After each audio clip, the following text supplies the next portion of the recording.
Robots that might take over the world, or allies that do jobs that humans should not do. In this video, we're talking about the mission of Boston Dynamics. People, what is up? It's Aram. Today, we're talking about Boston Dynamics. Boston Dynamics is an American engineering and robotics design company. They are best known for the development of a series of highly mobile and dynamic robots, including Spot, Atlas, Big Dog, and Handle. Let's jump into its products and business model. Boston Dynamics has many robots in its arsenal, but they have only 3 that are commercially available: Spot, Atlas, and Stretch. Spot is the most popular and versatile one. I'm sure you've seen videos of Spot running around on YouTube, but what you may not know are all the diverse applications Spot can be used for. It's a highly agile robot that can move with amazing mobility, allowing you to automate tasks and capture data safely, accurately, and frequently. And it can be used in all types of industries, from manufacturing, construction, mining, power and utilities, and public safety. Basically any sort of operations that uses heavy machinery, lifting, or a rugged environment. Since 2019, Spot has been commercially available for $75,000 USD, making it the first commercial robot from Boston Dynamics. 2 more robots followed Spot to be commercialized were Atlas, which is the most advanced humanoid robot. Atlas's control system and state-of-the-art hardware gives it the power and agility to demonstrate human-like movement. It's at about 5 feet tall and weighs 190 pounds. What's really cool about Atlas is that it's controlled by 3 computers that look after computation, perception, and estimation in real time, and it's mainly used as a platform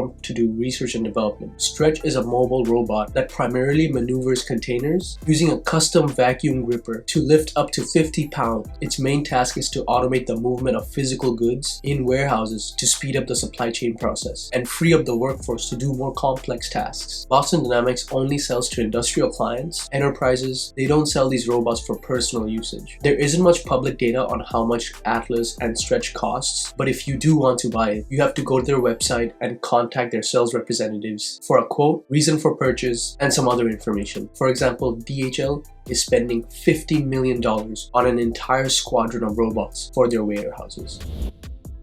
The company was founded by Mark Rayburn in 1992. Mark was a robotics and computer science researcher at MIT and Carnegie Mellon University, where he had a lab called Leg Robot, which specialized in scientific research on highly dynamic movement of robots. Rayburn developed the first self-balancing hopping robot, which is a significant step forward for the robotics industry. Over the years, the company built up a series of legacy robots that never got commercialized, but here are some interesting ones. Big Dog in 2004, the first legged robot to leave Leg Laboratory. Big Dog navigated through rough terrains using sensors and its unique control system, and it could carry up to 340 pounds. Rex launched in 2007, a passively stable 6-legged robot with remarkable mobility, and Cheetah in 2011. Cheetah is the fastest quadruple-legged robot on Earth, and it can run at 32 kilometers an hour while maneuvering and maintaining balance. This is faster than Usain Bolt.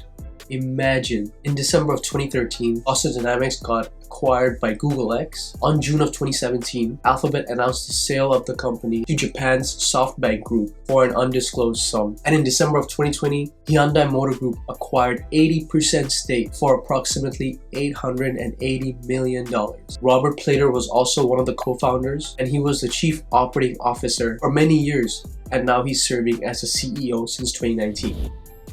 From my research, the robotics industry is a little complicated to analyze because so many different machines can be classified as robotics. But if we look at it generally, today the market is valued at $92.8 billion, and we will see an upward trend in this market as it's expected to reach almost $166 billion in 2028. What makes Boston Dynamics unique from its competitors is that its main robot, Spot, is a dynamically stable and legged machine. As we already discussed, these machines are multi-purpose and can be programmed to do an endless variety of tasks, and the other robots can serve specific duties for its customers. You will not see too many companies that offer a variety of multi-purpose robots like this from a single supplier. But taking a look at some of the competition, 3 interesting players out of 100 robotics companies stand out. Unit Free Robotics, which is a Chinese manufacturer, and they have designed a 4-legged robot like Spot, but I believe it's not as versatile. The company is a lot younger, so they have some ground to cover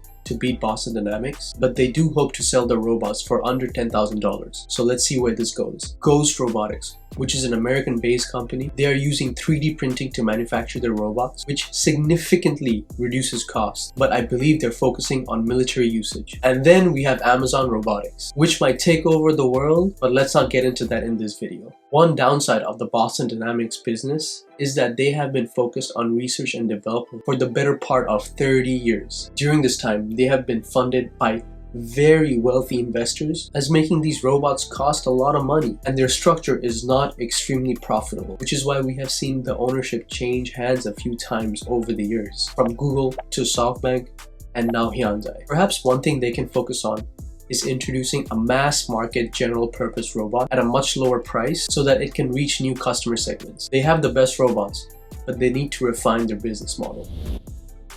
I've watched dozens of interviews from people who work there, and here are some of the insights I got about working at Boston Dynamics. You need a true passion of building and working with robotics. Their culture has an intersection of learning, teaching, and sharing knowledge, and you must be at the center of this intersection to be successful. And there must be trust and respect in each other's work, and everyone has a hand in bringing these robots to life. They primarily hire in technical roles, all in their Waltham office in Massachusetts. The three main categories of jobs that I saw were the following. Some sort of robotics engineer. This can be related to autonomous movements, optimization and controls in warehouse operations. There's a variety of mechanical engineering roles too. You'll be a part of activities like performing design tests to validate performance and collaborate with other engineers to dream up, design, and develop prototype robots to achieve design targets. Other roles such as various types of software engineers and electrical engineers are also available, so feel free to check out their website. I noticed that for more senior roles, they value a PhD or at least a master's degree in mechanical engineering,